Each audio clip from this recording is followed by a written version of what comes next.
नमस्कार, प्रणाम। ईश्वर क्या है, कौन है, कैसा है और वह किस प्रकार से इस संसार, इस ब्रह्मांड को चला रहा है? आखिर इस संसार का रहस्य क्या है? हम देखते हैं कि वह ईश्वर किसी को सुख देता है तो किसी को दुख, और अगर सुख मिला भी तो वह स्थायी नहीं रहता। कुछ समय बाद फिर से दुख आ जाता है। वह सृष्टिकर्ता, वह पालनहार किसी को दर्द देता है तो किसी की झोली में हजारों खुशियां डाल देता है।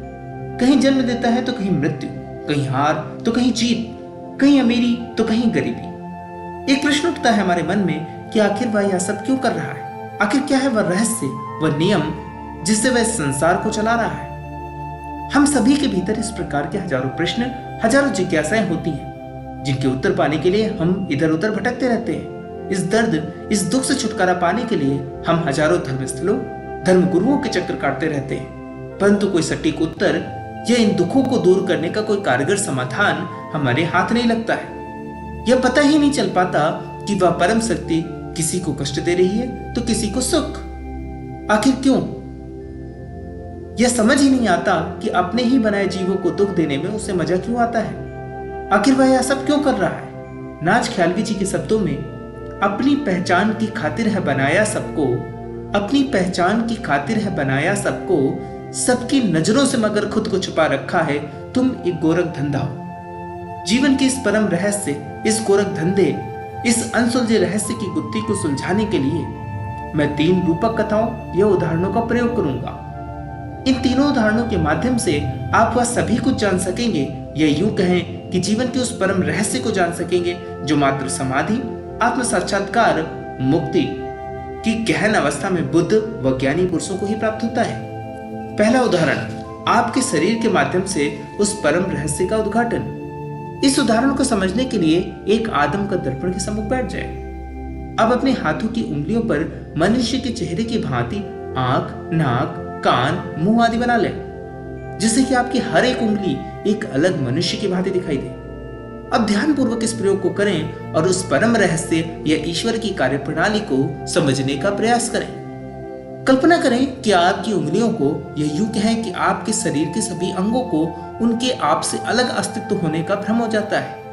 इन उंगलियों को यह भ्रम, यह पागलपन आ जाता है कि वे एक अलग मनुष्य हैं और उनका आपसे अलग अस्तित्व है। अब आइए विचार करें कि इस भ्रम, इस आत्मविस्मृति या पागलपन की अवस्था में इन अंगों के साथ क्या होता है। एक कल्पना करें कि आपका कोई रिटन एग्जाम, लिखित परीक्षा है जो लगभग 7 दिनों तक चलने वाली है। इस परीक्षा की तैयारी व परीक्षा में भी लिखने के लिए आप अपनी उंगलियों का लगातार प्रयोग करने वाले हैं। परीक्षा के 3-4 दिनों में ही जिस हाथ से आप लिखते हैं उस हाथ की उंगलियां बहुत कष्ट महसूस करेंगी, क्योंकि उनका लगातार दिन रात प्रयोग हो रहा है, जबकि दूसरे हाथ की उंगलियां, पैरों की उंगलियां व अन्य अंग सुख व आराम से हैं। अब ये उंगलियां इस कष्ट, इस दर्द से परेशान होकर अपने ईश्वर अर्थात आपसे प्रश्न करेंगी कि आप उन्हें यह कष्ट क्यों दे रहे हैं। पैरों की उंगलियां व अन्य अंग तो खुश हैं, परंतु आप अर्थात उन उंगलियों के ईश्वर सिर्फ उन्हें ही कष्ट दे रहे हैं। आखिर यह भेदभाव क्यों? परीक्षा के 5वें दिन इस कष्ट से परेशान उंगलियां दर्द दूर करने के लिए एक अन्य सिद्ध उंगली के पास पहुंच जाती हैं। यह ज्ञानी उंगली उन्हें आपकी प्रार्थना करने को बोलती है। दर्द की सताई उंगलियां उस ज्ञानी उंगली को पैसे का चढ़ावा चढ़ाती हैं और रात भर आपकी प्रार्थना करती हैं। पर परिणाम, 6वें दिन आप फिर एग्जाम देने चले जाते हैं, फिर लगातार लिखते हैं, उनका कष्ट दूर नहीं होता है। 6वें दिन वे उंगलियां एक बड़ी पहुंची हुई उंगली के पास जाती हैं, जो उन्हें बताती है कि यह तुम्हारे पूर्व जन्मों के पापों का फल है, ग्रहों का खेल है, आदि आदि। वह ज्ञानी उंगली इन दर्द से परेशान उंगलियों को कुछ उपाय आदि करने को बोलती है। एक बार फिर से वह उंगलियां इस परम ज्ञानी उंगली को पैसे चढ़ाती हैं और उपाय करने में लग जाती हैं। पर यह क्या, 7वां दिन और आप फिर एग्जाम देने चले जाते हैं, कोई उपाय कारगर न सिद्ध हुआ। 7वें दिन भी उतना ही कष्ट। अब उसी हाथ का एक वास्तविक ज्ञानी अंगूठा, जो यह सब देख रहा था और जो खुद भी कष्ट भोग रहा है, वह इन उंगलियों को समझाता है कि ये तुम लोग क्या कर रही हो। ईश्वर तुमसे अलग नहीं है, तुम खुद ही ईश्वर हो।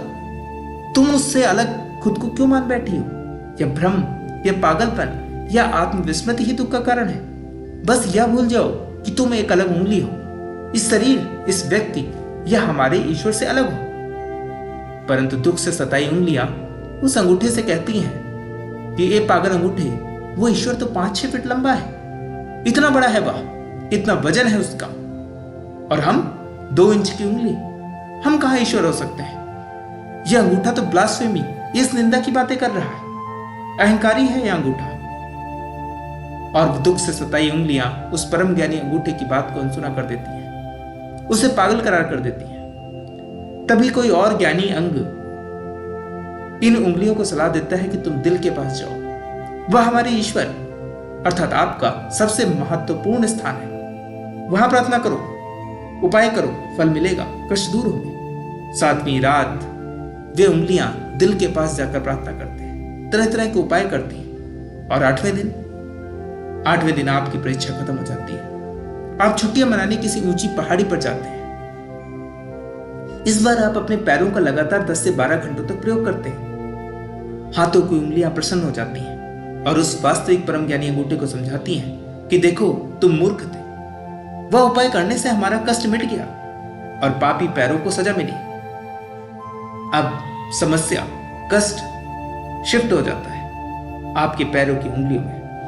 अब आपके पैर की उंगलियां कष्ट से बचने के लिए आपकी प्रार्थना मान्य उपाय करने लगती हैं। फिर से वही कहानी प्रारंभ हो जाती है। और सबसे मजे की बात यह है कि इन सब के ईश्वर अर्थात आपको तो पता भी नहीं कि आपके भीतर यह सब हो रहा है। आपको तो आभास ही नहीं कि आपकी किसी उंगली, किसी अंग को कष्ट हो रहा है और आप जानबूझकर किसी को कष्ट दे रहे हैं। आपको तो पता ही नहीं कि आपके भीतर आपकी प्रार्थना चल रही है, उपाय हो रहे हैं आपको प्रसन्न करने के। अब इस कहानी में इन भ्रमित उंगलियों के विषय में आप क्या कहना चाहते हैं? उन्हें क्या सलाह देना चाहते हैं? आपको यकीन नहीं आएगा, किसी भी उंगली को यकीन नहीं आएगा कि वह भ्रम या आत्मविस्मृत की अवस्था में है। एक प्रश्न उठता है कि आखिरकार इस कष्ट, इन समस्याओं की मूल वजह क्या है?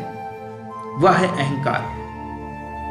अहंकार की परिभाषा, हमारे समाज में अहंकार को बहुत ही गलत तरीके से परिभाषित किया गया है। हम समझते हैं कि विनम्र होना, ग्राउंड टू अर्थ होना अहंकार रहित होने के लक्षण है। पर सच्चाई यह है कि अहंकार का विनम्र होने से कोई लेना देना नहीं है।